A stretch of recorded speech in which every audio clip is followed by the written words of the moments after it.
From this to this, real quick. Samahan nyo akong pumunta sa Eyelash Beauty Lounge. Ito lang yan banda sa Skygo, sa may Mrs. G. Sa taas ng Don Benitos. Dito lang yan sa Rizal, Nueva Ecija, Rizal Town proper. Meron din silang branch sa Freedom Park sa Cabanatuan City, Nueva Ecija. At eto na nga yung araw na pinakahihintay ko. First time kong magpapalagay ng lash extension. Hindi ko nga ma-explain yung nararamdaman ko, magkahalong kaba at excitement. Sabi kasi ng iba, masakit daw. Tapos yung iba, na nagpapalagay, nagkakaroon daw ng irritation at mahapdi daw sa mata. Kaya ayoko talaga magpalagay noon. Pero dahil nga marami nagpapalagay ng lashes dito,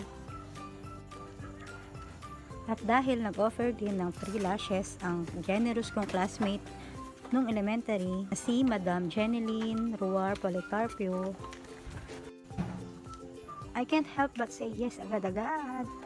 Tatanggi ka pa ba? May blessing na yan. Diba masamang tumatanggi sa grasya, diba? O diba, ilang beses ko sinabi ang diba? Saka yung ginagamit nila dito ay galing pa talaga sa ibang bansa. Quality and all authentic, sabi nga, diba?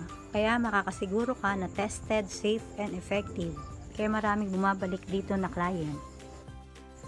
Special thanks nga pala sa gumawa ng lashes ko na si Miss Ethel Collado. Ang ganda ng gawa mo. At ang gaan at ang gentle ng kamay mo. Thank you so much. Kita nyo naman ang result. Pak na pak ang lashes ko. Marami din silang services na ino-offer dito. Tulad ng full body massage, 250 only, manicure 100, pedicure 120, foot spa 250, hand massage 50, and foot massage 50. Kaya pwede nyo isama yung mga jowa nyo dito at mga josawa nyo para habang nagpapaganda kayo ng lashes nyo, habang naghihintay, effect sila magpa-massage or magpa-foot spa, diba? Para hindi sila mainip. All-in-one beauty lounge. Gusto nyo ba ng free lashes at ng Gcash? Abang kayo sa reels ko guys at ipopost ko doon ang meka. Thank you for watching. See you next time.